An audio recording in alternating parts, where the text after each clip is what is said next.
Wahabi mana yang kalian maksud dan yang kalian benci? Oleh Ahukum Filah, Abu Hashif Wahyudin Al-Bimawi.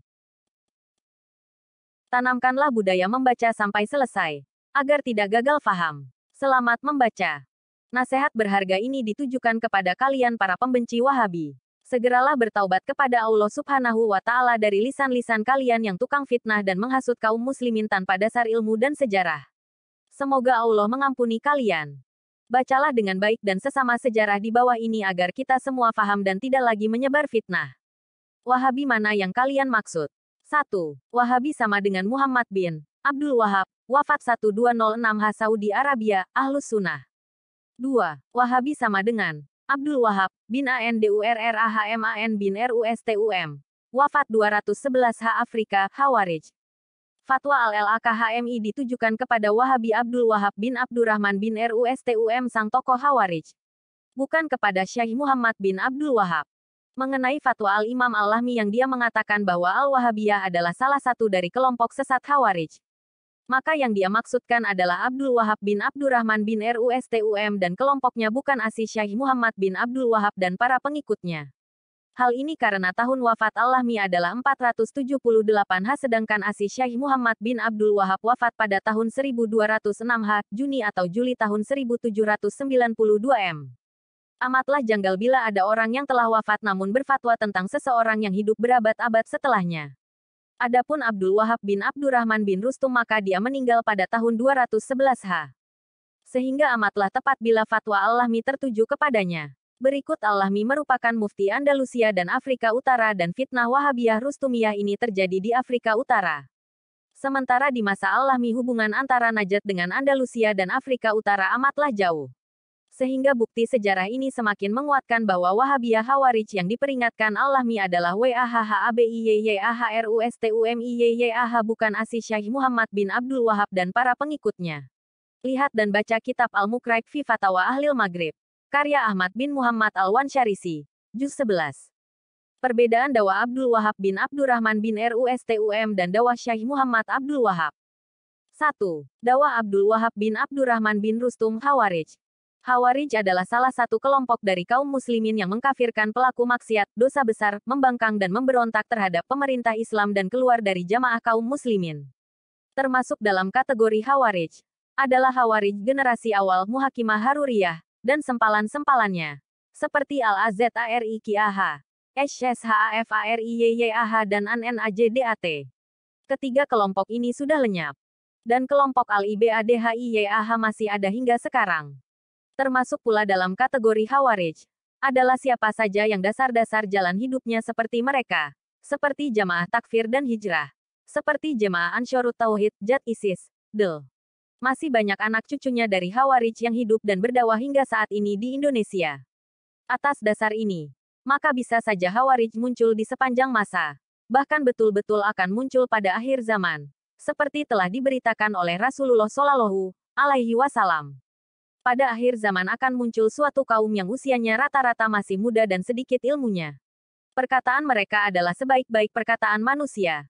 Namun tidaklah keimanan mereka melampaui tenggorokan. Maksudnya, mereka beriman hanya sebatas perkataan tidak sampai ke dalam hatinya.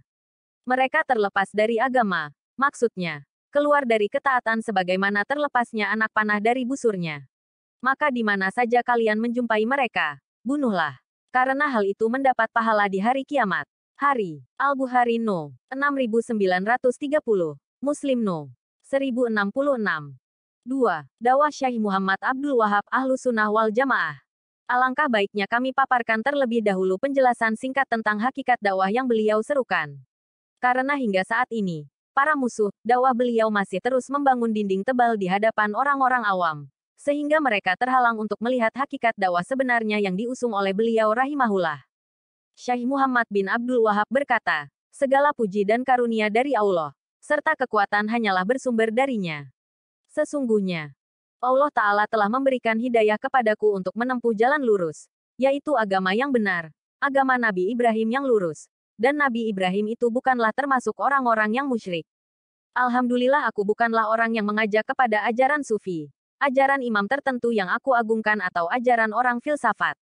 Akan tetapi aku mengajak kepada Allah yang tiada sekutu baginya. dan mengajak kepada sunnah Rasul-Nya Shallallahu alaihi wasallam yang telah diwasiatkan kepada seluruh umatnya.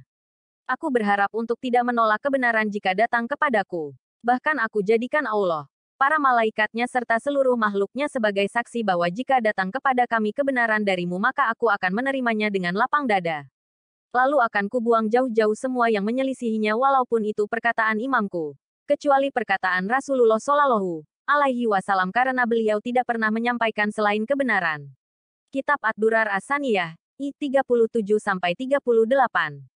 Garis bawah, Alhamdulillah. Aku termasuk orang yang senantiasa berusaha mengikuti dalil. Bukan orang yang mengada-adakan hal yang baru dalam agama. Kitab Mu'allafat Syekh Muhammad bin Abdul Wahab, V 36. Jadi ternyata Syekh Muhammad bin Abdul Wahab bukan Wahabi dan Wahabi bukan dari Syekh Muhammad bin Abdul Wahab. Akan tetapi Wahabi dari Abdul Wahab bin Abdurrahman bin Rustum. Demikian pula ternyata Salafi bukan Wahabi dan Wahabi bukan Salafi karena berbeda dalam akidah dan manhaj. Dan negara kerajaan Saudi Arabia bukan negara Wahabi. Akan tetapi negara Islam yang bermanhaj Salaf. Dan jika kami, Salafi, masih dituduh Wahabi maka saksikanlah kami adalah Salafi, Wahabi yang bermanhaj Salaf. Demikian faedah ilmiah dan mauizah hasanah pada hari ini. Semoga bisa memberikan manfaat untuk kita semua, serta bisa sebagai acuan untuk senantiasa memperbaiki amal kita di atas sunnah Nabi Shallallahu alaihi wasallam dan tidak berbicara agama dengan menggunakan akal dan hawa nafsu melainkan dengan dalil yang sahih sesuai dengan pemahaman. Rabu, 15 Muharram 1445 H, tanggal 2 Agustus tahun 2023 Masehi. Silahkan di SHARE pada yang lain yang belum mengetahui, agar Anda pun bisa dapat bagian pahala. Rasulullah Shallallahu alaihi wasallam bersabda, barang siapa menunjukkan satu kebaikan maka ia akan mendapatkan pahala seperti orang yang mengamalkannya. Hadis riwayat Muslim dari Abu Mas'ud Al-Ansori radhiyallahu anhu.